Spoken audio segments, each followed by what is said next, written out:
आत्मीय भाइयों और बहनों, आध्यात्मिक चिकित्सा एक समग्र उपचार पद्धति। डॉक्टर प्रणव पांड्या आपको पढ़कर सुना रहे थे। आइए सुनते हैं पुस्तक के पृष्ठ 13 से सद्गुरु की कृपा से तरते हैं भव रोग। सुनते हैं। यामि गुरुम शरणम भव वैद्यम। जीवन के सभी सांसारिक रोगों के आध्यात्मिक चिकित्सक वही सद्गुरु मेरे आश्रय हैं।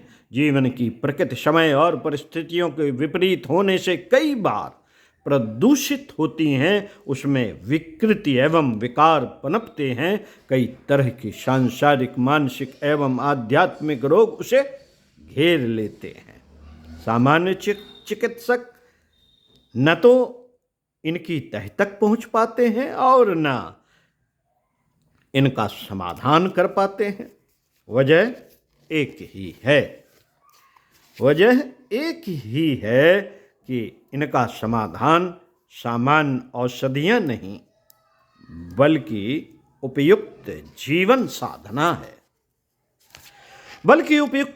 साधना है, जिसे केवल समर्थ आध्यात्मिक चिकित्सक ही बता सकता है। संक्षेप में कहें तो सद्गुरु के स्वरों में ही समाधान के सूत्र होते हैं। सवाल पूछा जा सकता है कि सद्गुरु कौन? पूछा जा सकता है सवाल कि सद्गुरु कौन? तो इस महाप्रश्न का सरल उत्तर यह है कि सद्गुरु वे हैं जो मनुष्य जीवन के दृश्य एवं अदृश्य सभी आयामों के मर्मज्ञ होते हैं। मानवीय चेतना की संपूर्णता का उन्हें विशेष अनुभव होता है। वे हमारे वर्तमान को जानने की जितनी महान क्षमता रखते हैं, अतीत के बारे में भी वे उतनी ही जानकारी रखते हैं। साथ ही उन्हें हमारे भविष्य का पारदर्शी ज्ञान होता है। शरीर की कार्य क्षमता, मन की विचार शैली, चित्त में समाये जन्म जन्मांतरों के कर्म संस्कार, अहंकार की उलझी गांठें, सद्गुरु इन सभी के बारे में बखूबी जानते हैं। उनमें इनके परिमार्जन परिष्कार की अपूर्व क्षमता होती है। यही कारण है कि सद्गुरु का मिलन हमारे महासौभाग्य का सूचक है। यह इस सत्य का उद्घोष है कि हमारे जीवन की संपूर्ण आध्यात्मिक चिकित्सा की शुभ घड़ी आ गई। जिन्हें यह अवसर मिला है, उनकी अनुभूति में हम इस सच्चाई का एहसास पा सकते हैं। जिन पलों में इस अनुभूति के घटित होने का क्रम प्रारंभ हुआ है, उन दिनों हमारे अपने सद्गुरु गायत्री तपोभूमि मथुरा को केंद्र बनाकर अपनी योजना को आकार दे रहे थे। यह 1955 का वर्ष था। तपोभूमि में विशिष्ट यज्ञों की श्रृंखला चल रही थी। इसमें नंबर 1 चारों वेदों का पारायण यज्ञ, नंबर 2 महामृत्युंजय यज्ञ, नंबर 3 रुद्र यज्ञ, नंबर 4 विष्णु यज्ञ, नंबर 5 सतचंडी यज्ञ, नंबर 6 नवग्रह यज्ञ, नंबर 7 गणपति यज्ञ, नंबर 8 सरस्वती यज्ञ, नंबर 9 ज्योतिष्टोम, नंबर 10 अग्निष्टोम आदि अनेक यज्ञों की प्रक्रिया शामिल थी। कर्मकांड के महान विद्वानों का विशिष्ट सम्मेलन था। यह मंत्र विद्या के अनेकों महारथी पधारे थे। कर्मकांड के स्थूल प्रयोग सूक्ष्म को किस तरह प्रभावित करते हैं, किस विधि से जीवन चेतना रूपांतरित होती है, मनुष्य की अंतर्निहित शक्तियों के जागरण के प्रयोग सफल कैसे हों, आदि अनेक गंभीर प्रश्नों पर चर्चा चल रही थी। परम पूज्य गुरुदेव इस चर्चा को मौन भाव से सुन रहे थे। सुनते सुनते जहाँ कहीं आवश्यक होता वहाँ वह अपनी अनुभूति का स्वर जोड़ देते, उनकी मौलिकता से इस विशुद्ध चर्चा में नव प्राणों का संचार हो जाता। चर्चा के इस क्रम में बड़ा विचित्र व्याघात हुआ।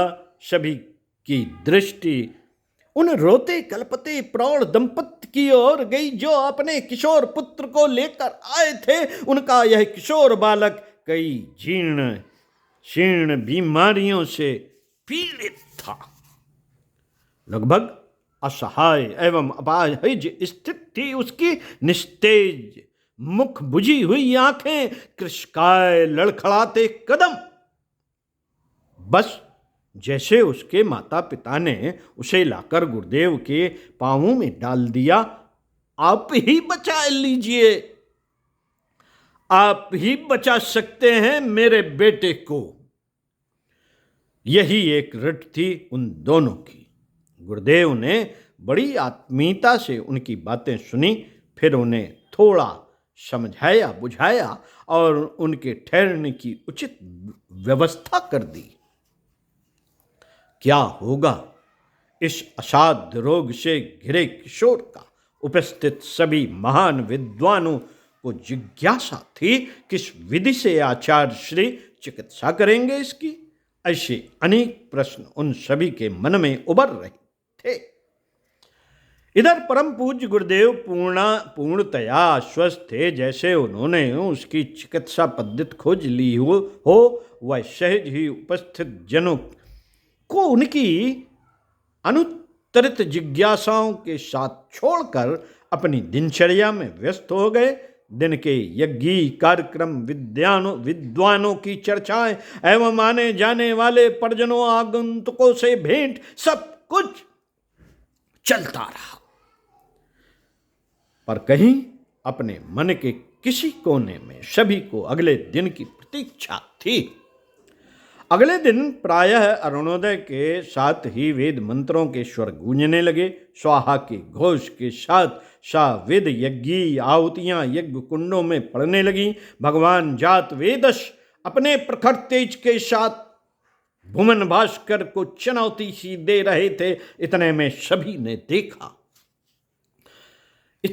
सभी ने देखा कि कल आया हुआ वह किशोर बालक अपने पांवों से चलकर अपने माता पिता के साथ आ रहा है। एक रात्र में यह अपूर्व चमत्कार। सभी अचरज में थे। उनके इस अचरज को और अधिक करते हुए उस किशोर वय के बालक ने कहा, आप मुझे शिष्य के रूप में अपना लीजिए गुरुदेव, आप मुझे अपने शिष्य के रूप में अपना लीजिए। गुरुदेव ने उसके सिर पर हाथ फेरते हुए कहा, बेटा तुम मेरे अपने हो, तुम हमेशा से मेरी आत्मा के अभिन्न अंश हो, परेशान ना हो, सब ठीक हो जाएगा। पर किस तरह आचार्य जी, एक विद्वान ने पूछ ही लिया। उत्तर में गुरुदेव उनसे बोले, मिश्र जी, बीमारियां दो तरह की होती हैं, एक असंयम से उपजी, दूसरी प्रारब्ध से प्रेरित। यह बालक राम नारायण प्रारब्ध से प्रेरित बीमारियों की जकड़ में है। जब तक यह अपने प्रारब्ध से ग्रसित रहेगा, इसे कोई औषधि फायदा नहीं करेगी। इसलिए इसकी एकमात्र चिकित्सा अध्यात्म है। हाँ, औषधियां शरीर के तल पर इसमें सहयोगी साबित हो सकती हैं। यह कहते हुए गुरुदेव उस बालक के माता पिता की ओर मुड़े और उनसे बोले, आप चिंता न करें, आपका बेटा राम नारायण आज से मेरा बेटा है। आपने इसके शरीर को जन्म दिया है, मैं इसकी जीवात्मा को नया जन्म दूंगा।